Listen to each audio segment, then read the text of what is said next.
जाहिद साहब से सबसे पहले तो यही पूछेंगे, जाहिद साहब पाकिस्तान की अफगानिस्तान पर पोजीशन भी वाजे है और हमारा माजी का रिकॉर्ड भी ये है कि उनके बुरे हालात में हम ही हैं जो उनके काम आए।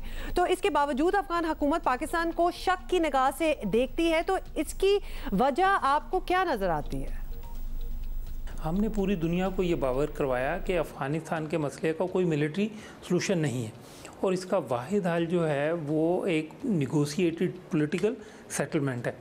लेकिन आज देखें कि पूरी दुनिया जो है वो हमारे उस मौक़िफ़ के साथ खड़ी हुई है। जो आपने बात की कि पाकिस्तान की दरमियान और अफ़गानिस्तान के दरमियान एक ट्रस्ट डेफिसिट की, हम ये समझते हैं कि इंतहाई अनफॉर्चुनेट बात है।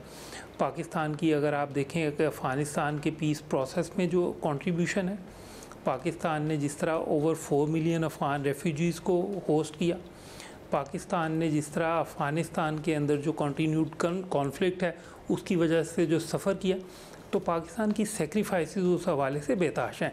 और दूसरा हम ये समझते हैं कि पाकिस्तान और अफ़गानिस्तान के दरमियान एक मेकनिज़म मौजूद है, इंस्टीट्यूशनल मेकनिज़म। ख़ास तौर पर मैं यहाँ बात करूँगा Afghanistan Pakistan action plan for piece and solidarity, कि ये आम अफ़गान अवाम जो है वो उसकी फीलिंग नहीं है।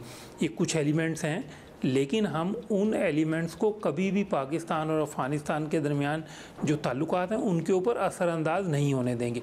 हम ये समझते हैं कि कुछ स्पॉयलर्स हैं वो अफ़गानिस्तान के अंदर भी मौजूद हैं और अफ़गानिस्तान से बाहर भी।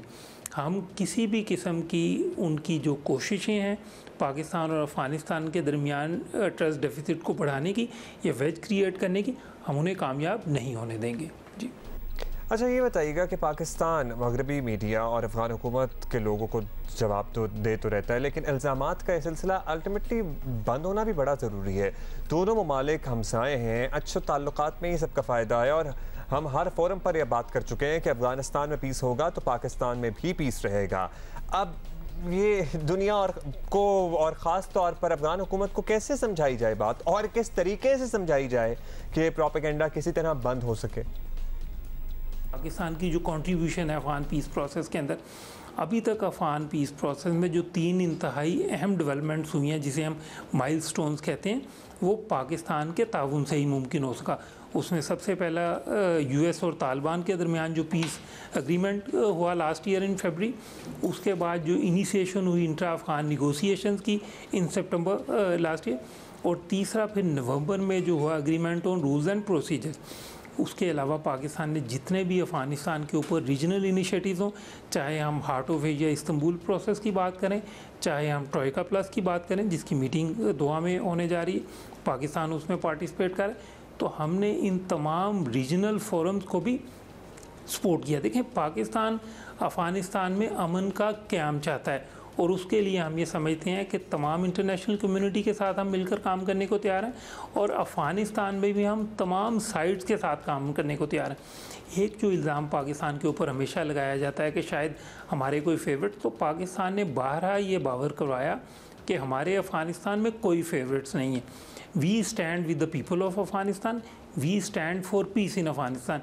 इसी वजह से ना सिर्फ हम अफ़गानिस्तान में तालिबान के साथ एंगेज्ड हैं, बल्कि हम बाकी भी तमाम पॉलिटिकल फोर्सेस जो अफ़गानिस्तान में हैं उनके साथ एंगेज्ड हैं। हम ये समझते हैं कि जो हमारा कंस्ट्रक्टिव रोल है अफ़गान पीस प्रोसेस के हवाले से, वो हमने माजी में भी प्ले किया है and will continue playing that role. बड़ी अच्छी तरह आपने समझा दिया जाहिद साहब। इस पूरे मामले पर पाकिस्तान की पोजीशन बिल्कुल वाज़ेह हो चुकी कि अफ़गानिस्तान में ताकत के ज़ोर पर कोई काबिज़ हुआ तो ये हमें काबिल कबूल नहीं होगा, लेकिन वहाँ सियासी अमल जिस हाल में चल रहा है और जो नताइज दे रहा है वो भी मुल्क को इस्तेहकाम की तरफ ले जाते नज़र नहीं आ रहे। फिर हल क्या आप देखते हैं, पाकिस्तान की तजवीज़ क्या है? देखें, सबसे इम्पॉर्टेंट बात तो ये है कि हम ये बिल्कुल समझते हैं कि अफ़गानिस्तान में क्योंकि मिलिट्री सॉल्यूशन कोई नहीं है, इसलिए हम वहाँ पर मिलिट्री टेक ओवर जो है वो कंट्रोल थ्रू मिलिट्री फोर्स उसकी भी हमायत नहीं करते। आपको वहाँ पर यह भी देखना पड़ेगा कि उनके जो गवर्नेंस इशू हैं उनका क्या इम्पैक्ट हो रहा है।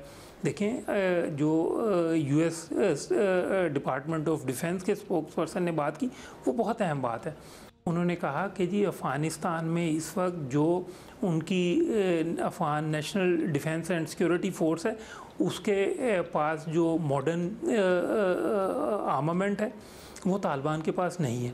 उनके पास जो नंबर्स हैं उनके तालिबान से कहीं ज़्यादा हैं। उनके पास जो एयर पावर है वो तालिबान के पास नहीं है। उनकी जो कैपेबिलिटी है वो बहुत है। अब इन सारी चीज़ों के बावजूद हमें ये देखना वो होगा, इंटरनेशनल कम्युनिटी को देखना होगा कि क्यों अफ़गानिस्तान के अंदर सूरत हाल ऐसी है कि जहाँ पे हमें उनकी फोर्सेस का एक मेल्टडाउन नज़र आ रहा है। तो पाकिस्तान को स्केप गोट करने की बजाय हम ये समझते हैं कि ये इंतहाई अहम बात है कि उसकी असल वजूहात को देखा जाए। और मैं एक और इससे ज़्यादा इम्पॉर्टेंट बात ये करनी चाहूँगा कि इस वक्त पाकिस्तान पे इल्ज़ाम लगाना या और चीज़ें जिससे पीस प्रोसेस के अंदर जो है वो एक खलल आए, जिससे एक डिस्ट्रैक्शन क्रिएट हो, उसकी बजाय तमाम एनर्जीज इस वक्त फोकस करनी चाहिए पीस प्रोसेस के ऊपर, ताकि एक अफ़गानिस्तान के अंदर देरपा और पुरअमन जो अफ़गानिस्तान है उसका क़याम मुमकिन हो सके। बहुत शुक्रिया आपका, ज़ाहिद साहब, आपका वक्त दिया।